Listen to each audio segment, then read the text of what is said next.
नमस्कार। तो लॉकडाउन को बढ़ा दिया गया है, 17 मई तक बढ़ा दिया गया है, पर यह उस किस्म का लॉकडाउन नहीं होगा जैसा अब तक हो रहा है।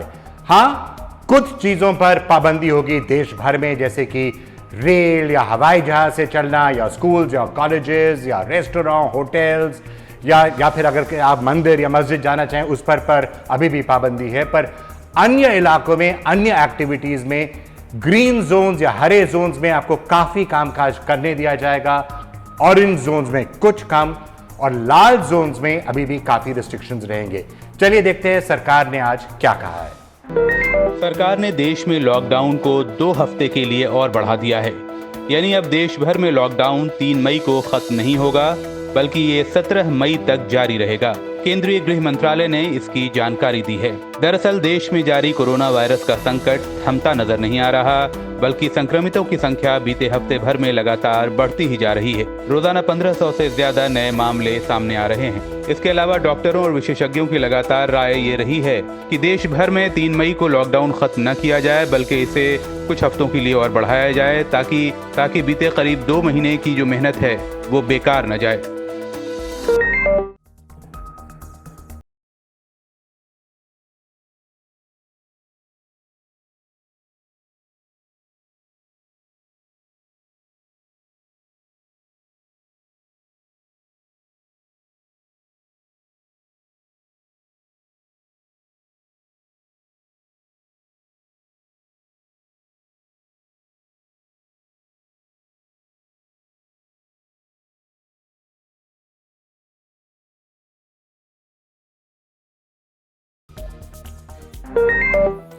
लॉकडाउन पार्ट 2 खत्म होने से ठीक पहले केंद्र सरकार ने अपनी रणनीति में बदलाव किया है। अब देश के सभी जिलों को नए सिरे से जोन में बांटा जाएगा।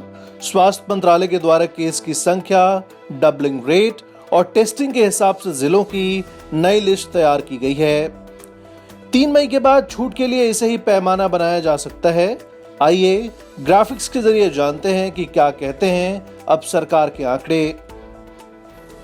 21 दिनों तक नया केस नहीं आया तो जिला ग्रीन जोन में आएगा। 130 जिले रेड जोन, 284 ऑरेंज जोन और 319 ग्रीन जोन में हैं। मुंबई, चेन्नई, कोलकाता, हैदराबाद, बेंगलुरु और अहमदाबाद रेड जोन में हैं। दिल्ली के सभी जिले और फरीदाबाद रेड जोन में हैं। गुरुग्राम ऑरेंज जोन में शामिल है। गौतम बुद्ध नगर यानी नोएडा, मेरठ, आगरा और सहारनपुर अब भी रेड जोन में हैं। गाजियाबाद, हापुड़, शामली और मोदी नगर अब ऑरेंज जोन में हैं। महाराष्ट्र के 14, यूपी के 19, राजस्थान के 8 और गुजरात के 9 जिले रेड जोन में हैं। यूपी के 20, उत्तराखंड के 10, मध्य प्रदेश के 24 और उड़ीसा के 21 जिले ग्रीन जोन में शामिल हैं।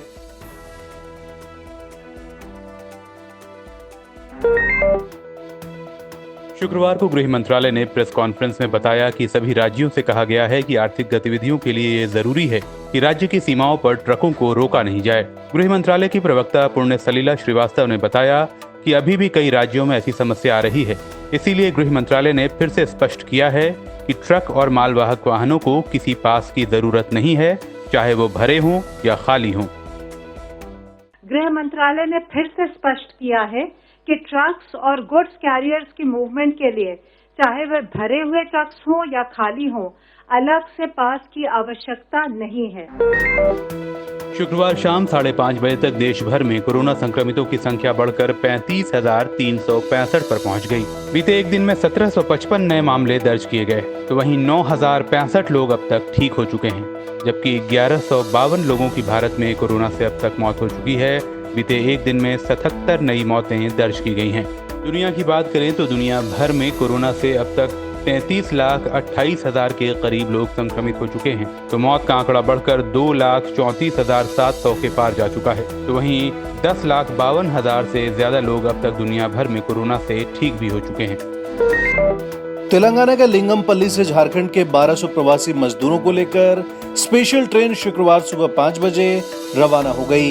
ये ट्रेन शुक्रवार रात 11 बजे मजदूरों को लेकर हटिया स्टेशन पहुंचेगी, इसे लेकर हटिया स्टेशन को सैनिटाइज करने की प्रक्रिया शुरू कर दी गई है। सामान्य स्थिति में जहां एक डिब्बे में 72 यात्री सफर कर सकते हैं, वहीं इस ट्रेन में एक डिब्बे में केवल 54 यात्रियों को बैठाया गया है।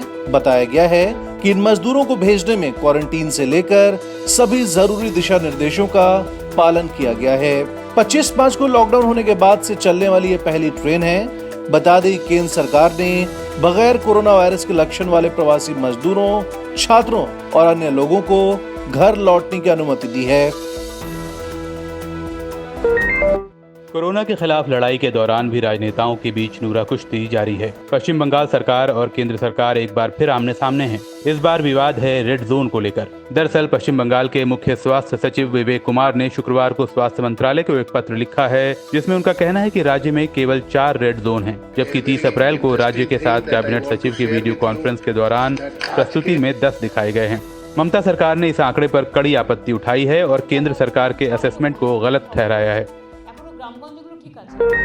दिल्ली सरकार ने हॉटस्पॉट या कंटेनमेंट जोन में रह रहे लोगों के लिए एक मेगा प्लान तैयार किया है। दिल्ली सरकार ने कंटेनमेंट जोन बनाए गए इलाकों में रैपिड स्क्रीनिंग कैंपेन चलाने का ऐलान किया है, ताकि जल्द से जल्द इस संक्रमण को रोका जा सके।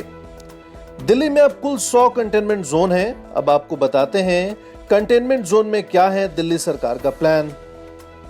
कंटेनमेंट जोन में रहने वाले लोगों की 14 दिनों में 3 बार स्क्रीनिंग होगी। लॉकडाउन की व्यवस्था कंटेनमेंट जोन में सख्ती से लागू रहेगी। स्क्रीनिंग का पहला दौर जोन घोषित होने के 3 दिन के अंदर होगा। बुजुर्गों का एक अलग डेटाबेस तैयार होगा और उनकी निगरानी होगी। सरकार खुद ऐसे इलाकों में जरूरी चीजों की आपूर्ति करेगी। जिस जोन में 10,000 से ज्यादा लोग होंगे, वहां माइक्रो लेवल प्लान बनाया जाएगा। जो छात्र राजस्थान के कोटा में रहकर आईआईटी की कोचिंग कर रहे हैं और वो लॉकडाउन के दौरान वहां फंसे हैं, तो उनके लिए खुशखबरी है। दिल्ली के मुख्यमंत्री अरविंद केजरीवाल ने कहा कि कोटा के अंदर जो बच्चे फंसे हुए थे, उन्हें लाने के लिए दिल्ली से 40 बसें कोटा जा रही हैं और उम्मीद है कि शनिवार को ये बसें बच्चों को लेकर वापस आ जाएंगी। लौटने के बाद इन बच्चों को अपने घर में 14 दिन क्वारंटीन करना है। सीएम केजरीवाल ने कहा कि कोटा में जो हमारे बच्चे हैं, उनके लगातार फोन आते थे कि हमें यहाँ से निकालिए। बता दें शुक्रवार तक कोटा से तकरीबन 23,000 छात्र अपने अपने घरों के लिए रवाना हो चुके हैं। इसमें सबसे अधिक उत्तर प्रदेश के 11,000 से अधिक स्टूडेंट थे। इसके अलावा देश के सभी राज्यों के छात्र यहाँ फंसे थे, जिन्हें धीरे धीरे उनके घर भेजा जा रहा है। मजदूर दिवस पर उत्तर प्रदेश सरकार ने 30 लाख मजदूरों को 1,000 रुपए का भत्ता जारी किया है। इसका ऐलान खुद सीएम योगी आदित्यनाथ ने किया। इसके अलावा मजदूरों को राशन देने की दूसरी किस्त की भी शुरुआत की गई है। दरअसल लॉकडाउन में योगी सरकार ने दूसरी बार मजदूरों को भरण पोषण के लिए भत्ता दिया है, जिसका लाभ निर्माण श्रमिकों, रोज कमाने वाले ठेली, खोमचा, रेहड़ी, रिक्शा, ई रिक्शा, कुली, मोची और कुम्हारों को मिलेगा। इसके अलावा उन्होंने बताया कि राज्य का कोई भी कामगार या श्रमिक अगर देश के किसी भी हिस्से में रहता है, तो उसके पास उसका राशन कार्ड नंबर है, तो उसके माध्यम से वहां के कोटे की दुकान से भी वो अपना राशन ले सकता है। लॉकडाउन की वजह से राज्य सरकारों को भी खासा नुकसान हो रहा है। इसी के मद्देनजर छत्तीसगढ़ के मुख्यमंत्री भूपेश बघेल ने प्रधानमंत्री नरेंद्र मोदी को पत्र लिखकर आर्थिक मोर्चे पर मदद मांगी है। साथ ही उधार के पैसे पर इंटरेस्ट रेट भी कम करने को कहा है। अपनी चिट्ठी में बघेल ने केंद्र सरकार से इस साल उधार की सीमा जीएसडीपी यानी ग्रॉस स्टेट डोमेस्टिक प्रोडक्ट के 6% तक रिलैक्स करने और राज्य का वित्तीय घाटा भी जीएसडीपी के 5% के बराबर करने की मांग रखी है। यही नहीं, उन्होंने मांग की है कि जरूरी चीजों पर खर्च के लिए पहले से मंजूर 5,375 करोड़ का ऋण अब काफी नहीं है, क्योंकि लॉकडाउन से सभी आर्थिक गतिविधियां बंद हैं, जिससे राजस्व में भारी कमी की आशंका है।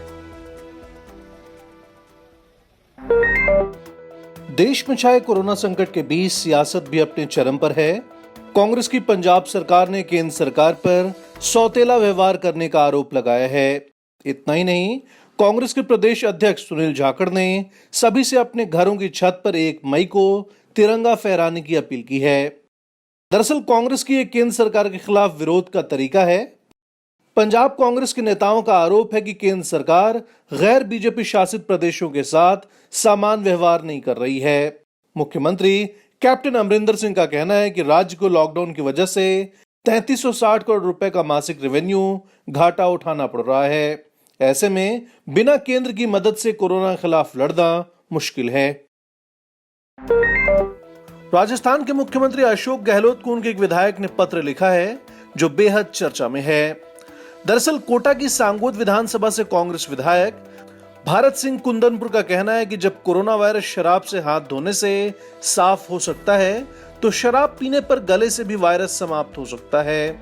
विधायक भारत सिंह ने चिट्ठी में लिखा कि लॉकडाउन में अवैध शराब का धंधा काफी बढ़ा है, इसलिए शराब की दुकानें खोल देनी चाहिए। उन्होंने कहा कि लॉकडाउन के दौरान बाजार में शराब की काफी मांग है। लॉकडाउन के चलते अर्थव्यवस्था बिल्कुल ठप है और अगर ऐसे में शराब की दुकानें खुलती हैं तो सरकार के राजस्व में बढ़ोतरी होगी।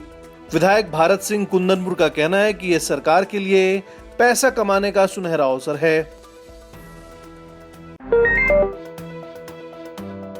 देश में 1 महीने से भी अधिक समय से जारी लॉकडाउन ने ऑटो इंडस्ट्री की कमर तोड़ दी है। सबसे बड़ी कार निर्माता कंपनी मारुति सुजुकी के मुताबिक इतिहास में पहली बार पूरे महीने उसकी एक भी कार घरेलू बाजार में नहीं बिकी। कंपनी ने आंकड़े जारी कर बताया कि अप्रैल महीने में लॉकडाउन की वजह से उसकी एक भी कार भारतीय बाजार में नहीं बिकी। हालांकि देश में बंदरगाहों के खुलने के बाद कंपनी ने मुंद्रा बंदरगाह से 632 कारों का निर्यात जरूर किया है। दरअसल BS4 से BS6 ट्रांसमिशन के चलते ऑटो कंपनियां पहले से मार झेल रही थी और रही सही कसर लॉकडाउन ने पूरी कर दी। मारुति के मुताबिक बीते मार्च महीने में उसकी बिक्री 47% घटकर 83,792 यूनिट ही रह गई।